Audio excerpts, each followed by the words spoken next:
ህልሙን ካየን በኋላ ስንነሳ በህልም እባብ መመገብ ሰማይ ወርዶ ሁለት ብልት ያላት ሴት ወይም ሁለት ብልት ያለው ወንድ ማለት ነው። በጣም ብዙ አይጦች ከቤታችን ወጥተው ወደ የጎረቤቶቻችን ሲገቡ በህልሙ ያየው በጣም የሚገርም ነገር ነው።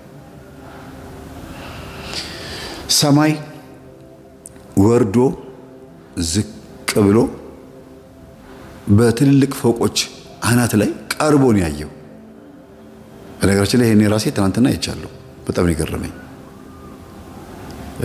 እንዲያውም ጧት ተነስቼ ለባለቤቴ ነው የነገርኳት። አረ ሰማይ በጣም ዝቅ ብሎ ቀርቦ አየሁኝ አልኳት።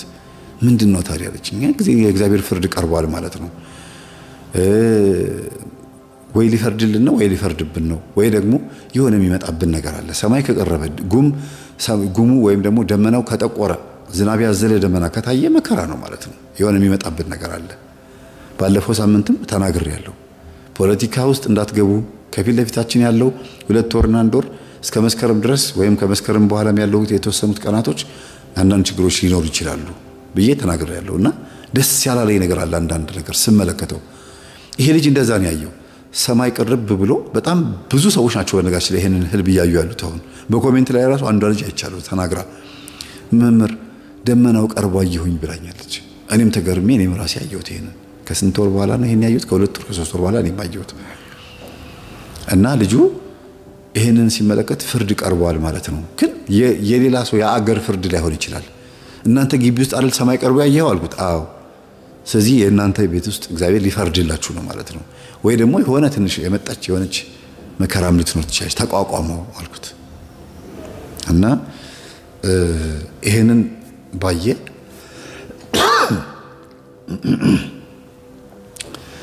ወደ ትናንትና ንጋታ ነበር ያየው። ትናንትናን ውሎ ማታ አካባቢ ላይ ወደ 10 ሰዓት አካባቢ ላይ ቀበሌ ነው ምናምን ተጠሩ። አንዳንድ ጉዳዮች አሉ በቤት ጉዳይ ከቤት ጋር በተገናኘ ያልተሟሉ ነገሮች አሉና ቤቱ ሊወረስ የሚችልበት ሁኔታ ላይ ስለሆነ ያላችሁት አንዳንድ ነገሮችን ጉዳዮችን አስፈጽሙ፣ አስመስክሩ። አንተም ልጅ መሆንህን እሳቸውም የሟች ቤተሰብ ሚስት መሆናቸውን የሚያሳይ መረጃ ዶክመንት ምናምን ይሄንን አስተካክሉ ማም ተብለው አስደነገጧቸው። እና ለእናንተ ብቻ የመጣ የቀረበ ደመና ነው ብያልኩት ገረመው። ግቢያቸው ውስጥ ነው ይሄን ነገር ያየው ማለት ነው በህልሙ። ዛሬ ጧት ደግሞ እኔ ገጠመኙ ዛሬ እንደማቀርበው ያውቃል። እና ዛሬ ጧት ደግሞ በህልሙ ምን አየ? በጣም ብዙ አይጦች ከቤታችን ወጥተው ወደ የጎረቤቶቻችን ሲገቡ አየሁኝ አለ። ይሄ ጉዳይ ለአንተ ብቻ አይደለም፣ ለእናንተ ቤት ብቻ አይደለም፣ ለግቢያችሁም የሚተርፍ ነው የሚሆነው። ለእናንተ ለቤተሰብ በሙሉ ነው የሚተርፈው። ግን አይጡ የመጣው ከእናንተ ቤት ነው አይደል? አዎ። ስለዚህ እናንተ ቤት እናቴ ያመልኩ ነበረ፣ ከራማውን ያመልኩ ነበረ። ወደ ሁሉም ቤት መንፈስ ገብቷል፣ ወደ ጎረቤቶቻችሁ በሙሉ። ስለዚህ ወይ ግቢው ሰፈሩ ተነሽ ነው የሚሆነው፣ በልማት ተነሽ ነው የሚሆነው። ስለ ጊዜ ሀረ ወይኔ ተብለን ነበረ ረስተነው ነው አለኝ። እና አንዳንድ ጊዜ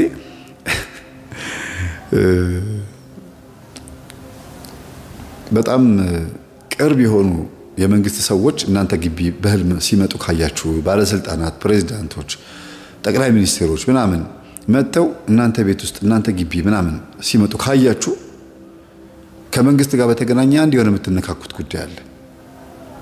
ወይ ከቤታችሁ ጋር በተገናኘ ወይ ከሆነ በታሰር ከሆነ ህግ ጉዳይ ጋር በተገናኘ ተጠያቂ የምትሆኑበት ወይም ደግሞ ጠያቂ የምትሆኑበት ወይም የሆነ ንትርክ ውስጥ የምትገቡበት ጉዳይ አለ ማለት ነው። በተለይ መጥቶ ከበላ ከጠጣ ከቤታችሁ ዕቃ ይዞ ከሄደ ጥሩ አይደለም ማለት ነው። እና ኪሳራ ነው ይሄ። ምን አየሁ መሰለኝ በማኪና ከሶስት ጋር አንድ ደግሞ ነጭ ድራይቨሩ ተጫይነስ ከነሱ ሲሄድ ሶስቱ ደግሞ ከኔ ጋር ዝሙት ሲያርጉ ይጠብቁን ነበር። አንድ ሱሪ ሲፈታ ከዌስት በታች ያለ ሁለት እንትን ያለው ሁለት ቂጥ ምናምን ያለው ማለት ነው ፕራይቬት ፓርቲ ያለው አንዱ የተከፈተ ሱሪ፣ አንዱ ደግሞ በጀርባው ላይ ያለ ደግሞ ሱሪ ያደረገ ከፊት ያለ ደግሞ ያለው ሱሪ። ከዛ ሲያየው ማለት በቃ እየጠበቀኝ ነበር። ከዛ በእግዚአብሔር ስም በመድኃኔ ዓለም ስም ምናምን ቢስ ሲጮህ ከመኪና ውስጥ አለኝ። አንድ ሰው ሁለት እንትን ያለው ሁለት ፓርቲ ያለው ማለት ነው። ግን በህልምሽ ያየሽው ሁለት ዳፍንት ነው የሚባለው ማን ነው? ፍናፍንት ይቅርታ፣ ዳፍንት የአይን አይን እያየ ማያይ አይን ማለት ነው። እንደዚህ ያያል ግን እውር የሆነ ሰው ማለት ነው። ዳፍንት ይባላል።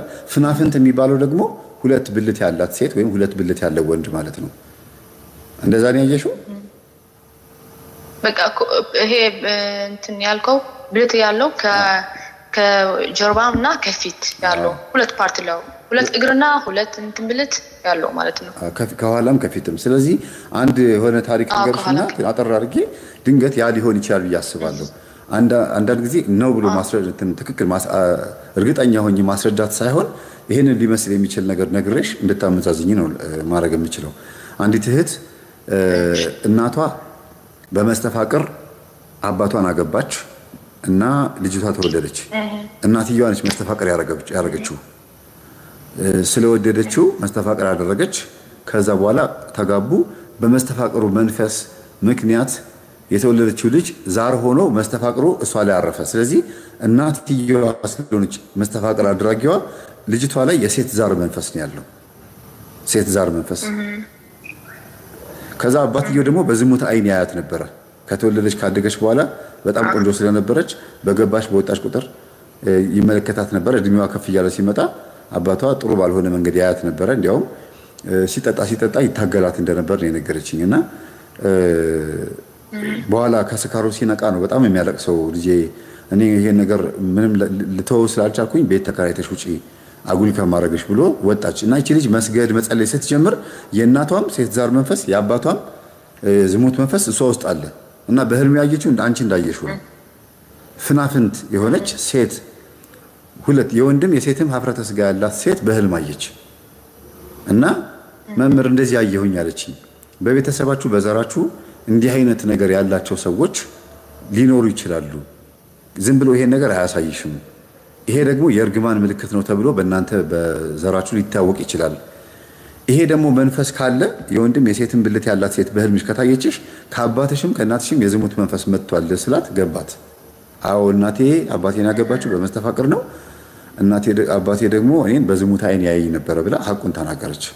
ስለዚህ አንቺ ውስጥ ይሄ ሁለቱንም አይነት ጾታ ያለው ሰው ወይም ደግሞ ሁለቱም አይነት አካል በፊትና በኋላ ያለው ሰው ካየሽ አንቺ ላይ በመስተፋቅር የሚያቆሽ ወንዶች የላኩብሽ መንፈስ ይኖራል፣ ወይ በቡዳ በዝሙት መንፈስ ያዩሽ ይኖራል።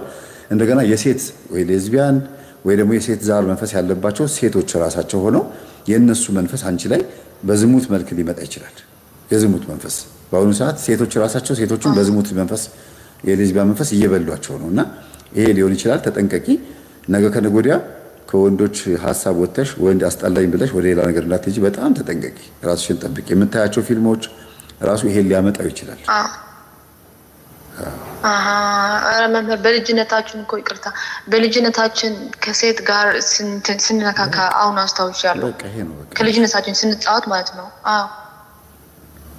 ይሄ ነው በቃ አሁን የምትጠይቂው ጥያቄ የምታዩ ህልም በራሱ እግዚአብሔር በእርግጥ ያመለክትሻልና የሴት ዛር መንፈስ በተለይ ደግሞ የሌዝቢያን ይሄ አንቺ ውስጥ ሴት መንፈስ ካለች ወደ ሴቶች ነው የምትወስድሽ።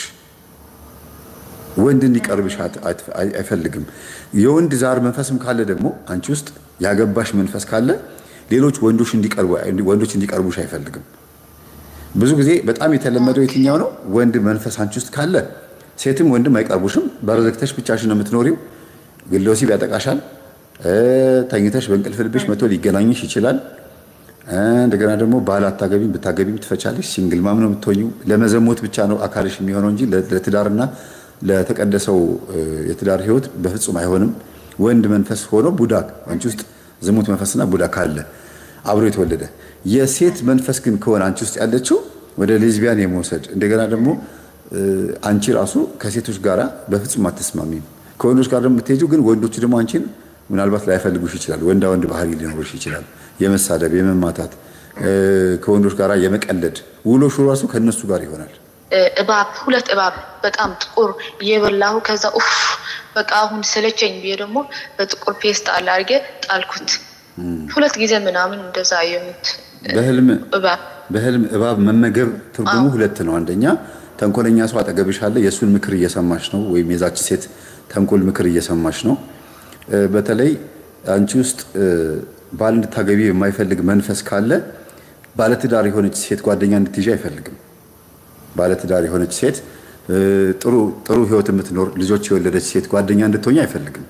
ለምን የሷን ህይወት ያይሽ ስለምትቀኝና ልጅ መውለድ ባል ማግባት ትዳር መያዝ የዛ ምኞት አምሮት አንቺ ላይ ከመጣ መንፈሱ ሊቀማ ስለሆነ አንቺን ያገባሽ መንፈስ ይሄን ሐሳብ አይፈልገው።